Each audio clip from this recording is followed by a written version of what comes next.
his work, Richard MacDonald asks, what is the manner of death?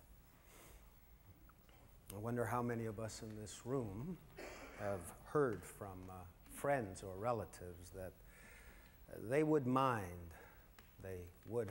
minded dying less, but for the pain, but for the loss of control, the loss of dignity.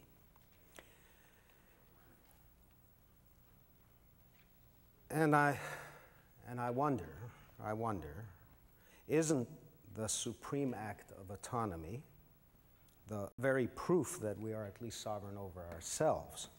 The decision to choose the location, the manner, and most importantly, the time of one's own death.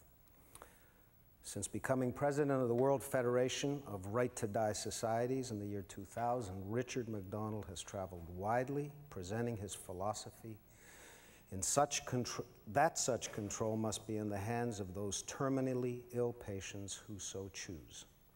As medical director of the Hemlock Society since 1993, he provides information, advice, and support to those seeking a peaceful, speedy, and sure dying process when faced with an illness from which there is no possible recovery. Richard, please come up here.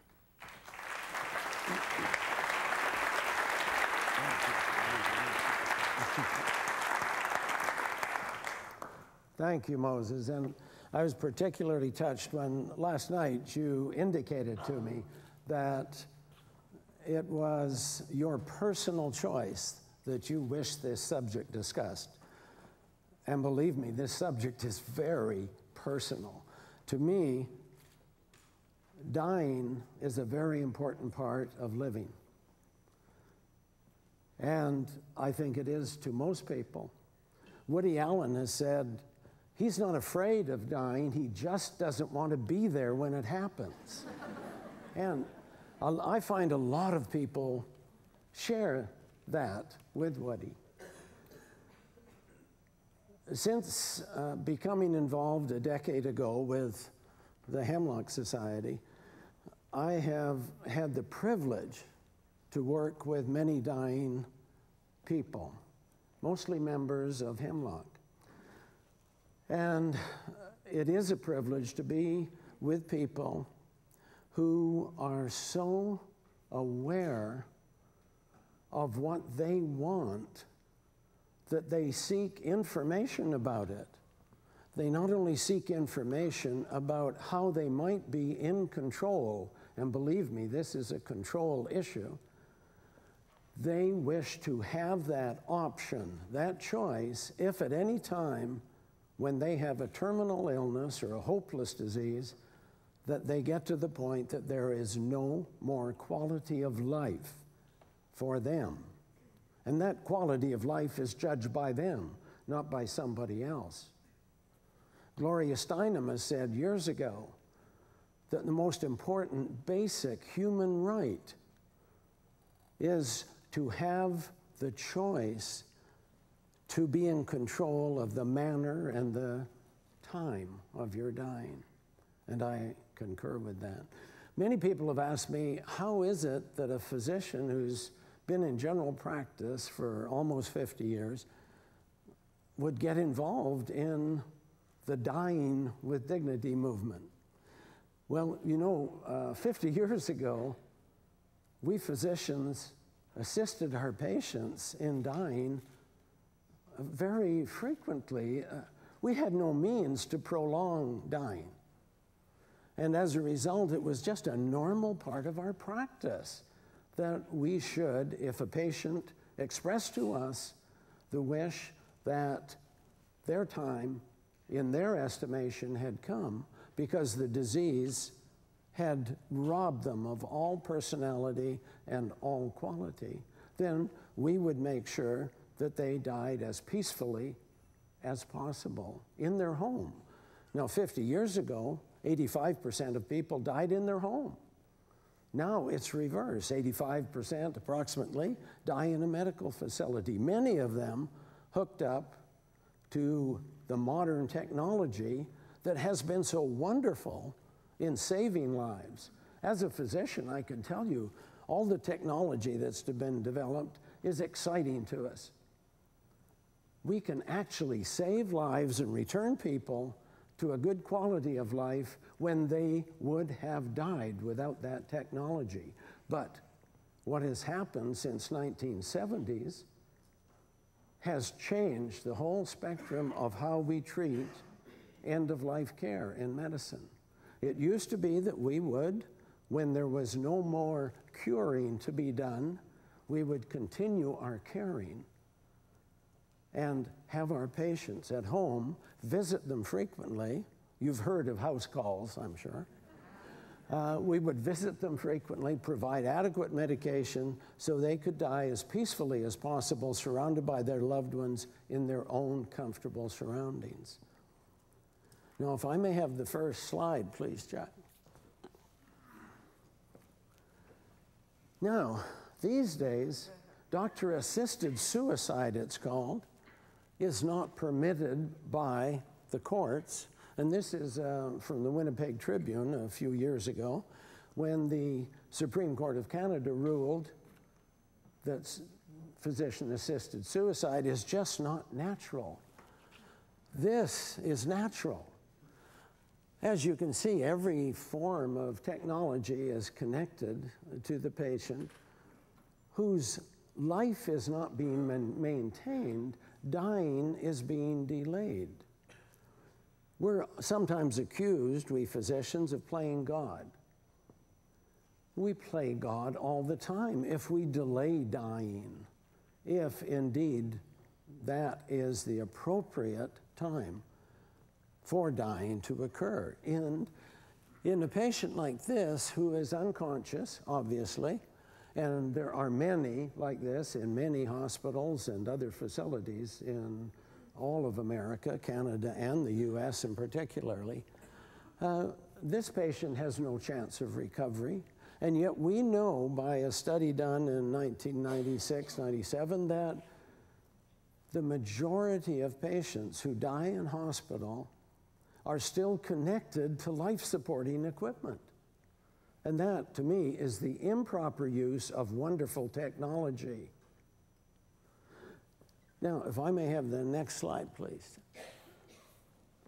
Now, although law says that we must not assist our patients to die, medical ethics, as this doctor tells his patient, medical ethics don't allow us to assist someone in dying, but we are permitted to keep them miserable as long as possible, as he says.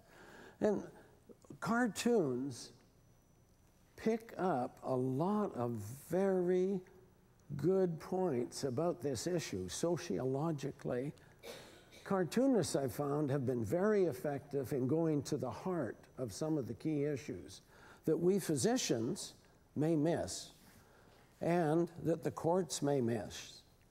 You know, the leaders of medicine, of organized medicine, and organized medicine is sort of an oxymoron in my mind, but organized medicine leaders, religious leaders, and political leaders are all opposed to any assisted dying.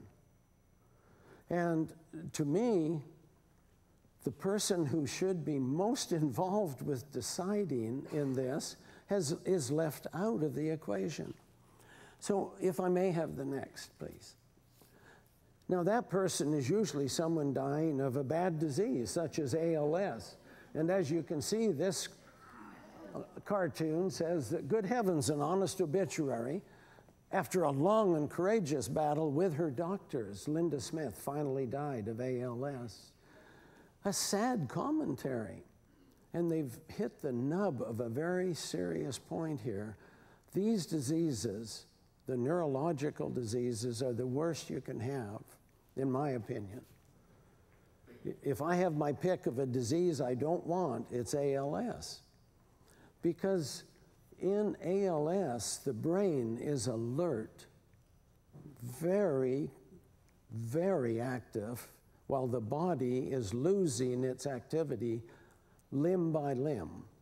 And eventually, the patient dies from respiratory failure because of lack of respiratory muscle movement.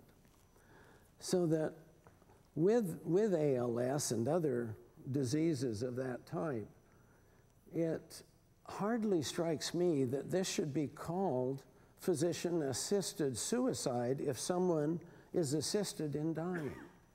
See, I think physician-assisted suicide is an oxymoron in itself. Number one, the physician does very little in physician-assisted suicide. The patient must do it all. As you may know, in Oregon, there is a law that permits physician-assisted dying. That law involves the physician to this extent: he must be able to write a prescription. If he agrees that the patient has a terminal illness, likely to die within 6 months, and if he agrees that his philosophy is such that he will feel okay writing that prescription. Now, the patient must have had a confirming diagnosis from another physician, must be mentally competent. The patient must then take that prescription, find a pharmacist who will fill it. And pharmacists have the choice not to. And the prescription is for barbiturates, which would end life in massive overdose, but end swiftly and peacefully. So the patient must then consume that medication. Now, many patients, as you can understand, are unable to consume the medication because of their disease, nausea and other problems. So how is this physician-assisted? Now, I don't think it should be called suicide either. Yes, it is a hastening of death, but it is a death that was going to occur. It's just a matter of time as to how long that patient is going to take in dying. So again, the term should not be used. Suicide classically is that of someone with usually an unwell mind, but a well body, who ends active living. Now, to me, assisted dying is someone with a very clear mind, a well mind, but a very sick body, who ends dying. So again, I object to the use of the terminology of that.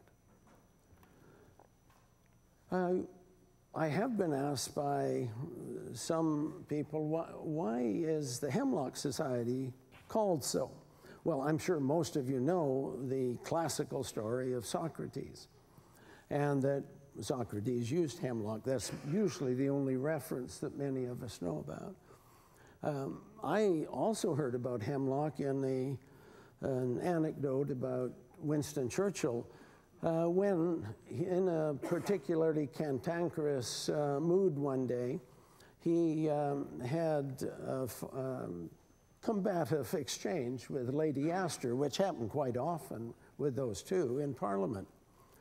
And Lady Astor, noting that Winston was in his usual state, even though it was about noon, said, Mr. Speaker, I note that the honorable member is inebriated, and I believe he should be removed from the chambers.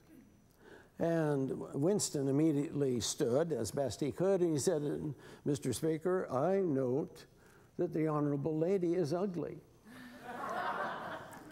But I have the advantage in that tomorrow morning I shall be sober. Well, with that, Lady Astor said, Sir, if you were my husband, I would lace your morning tea with hemlock. Winston said, Madam, if I were your husband, I would gladly consume it. So the next.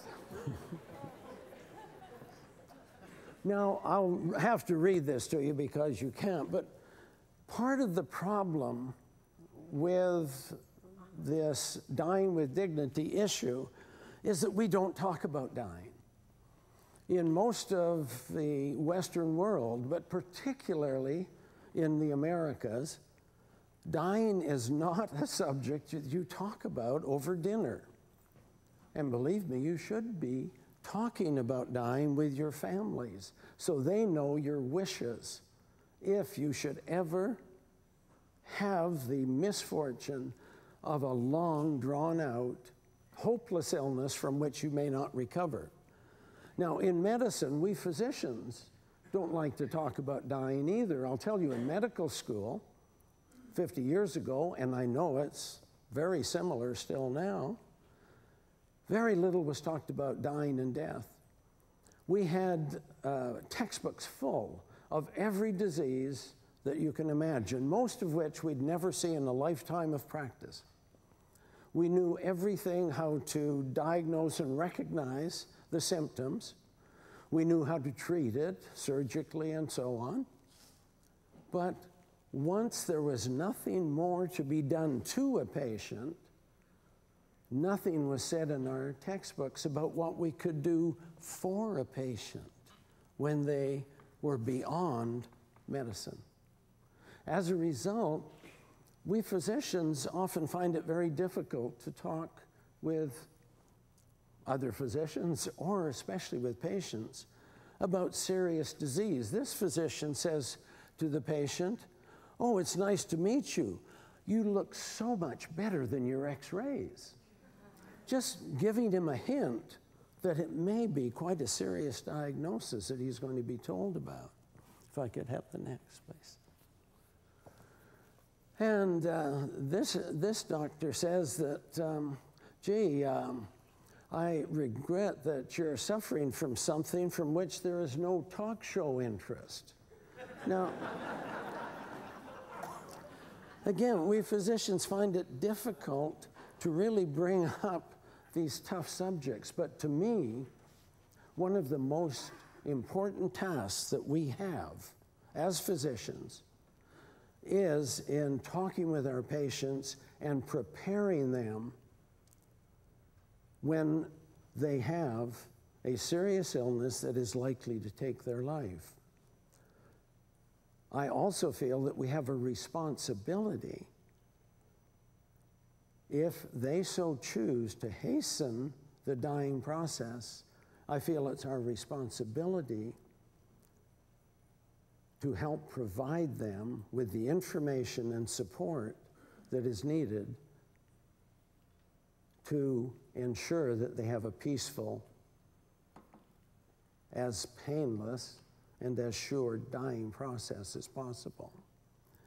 Now, in this short time, it's difficult to go into much more about the complexities of this issue, which is a very difficult bioethical issue for all of us in medicine, but it's most difficult for a patient who has a terminal disease.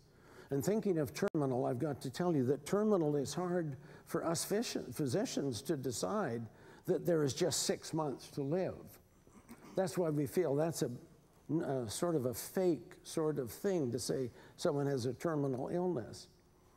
You may recall George Burns, who lived till he was almost 100. And when he was asked when he was 98, what are the best times you've had in your life in the last 10 years? And he said, well, actually the best times have been in dating some of the widows of physicians who told me I was going to die 10 years ago. Now, I don't like to make light of this issue, but I do think that humor is important. Noel Coward said that life is too important to be taken seriously. And I agree with that. And I also agree with that opening ad that Moses showed us, that life is short. And that reminded me of seeing that baby ejected, that in my early years of practice, some of the most rewarding times I've had was safely delivering many babies into this world. And I will tell you that in the last several years, some of the most rewarding times I've had have been working with patients and helping to safely deliver them out of this world. Thank you. Well done.